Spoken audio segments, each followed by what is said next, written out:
परवेज इलाही को बतौर वज़ीर आला डिनोटिफाई करने के खिलाफ दरख्वास्त समाअत के लिए मुकर्रर कर दी गई। लाहौर हाई कोर्ट का 5 रुकनी लार्ज बेंच जस्टिस आबिद अजीज की सरबराही में 11 जनवरी को समाअत करेगा।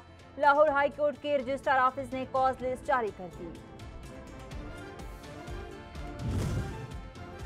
तोशाखाना केस में इमरान खान की नाअहली के खिलाफ दरख्वास्त समाअत के लिए मुकर्रर। चीफ जस्टिस की सरबराही में लाहौर हाई कोर्ट का 3 रुकनी फुल बेंच 9 जनवरी को समाअत करेगा। बेंच के दीगर अरकान में जस्टिस आबिद अजीज शेख और जस्टिस साजिद महमूद सेठी शामिल।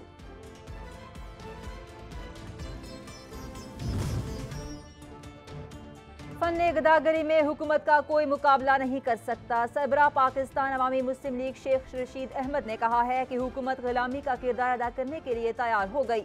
गरीब एड़ियां रगड़ रहा है, 70 बुजरा मौज मेला कर रहे हैं। अपने डॉलर लाने के बजाय ये डार को ले आए। पीटीआई रहनुमा मुसर्रत जमशेद चीमा कहती हैं हर दिन कोई नई सनत या कारखाना बंद हो रहे हैं। बेरोजगारी का सैलाब आया हुआ है और हमारे हुक्मरान चेन की बांसुरी बजा रहे हैं। क्या पाकिस्तान को दिवालिया करना रजीम चेंज ऑपरेशन के मिशन का हिस्सा है? पाकिस्तानी अवाम मुल्क के साथ इस जुल्म को नहीं भूलेगी।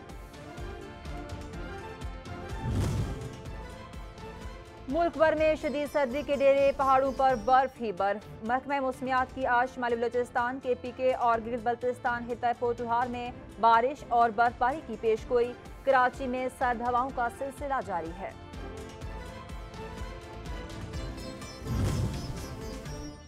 और टेनिस स्टार सानिया मिर्जा ने इंटरनेशनल टेनिस से रिटायरमेंट का ऐलान कर दिया। कहती हैं आइंदा माह दुबई में टेनिस चैंपियनशिप के बाद टेनिस रैकेट लटका दूंगी।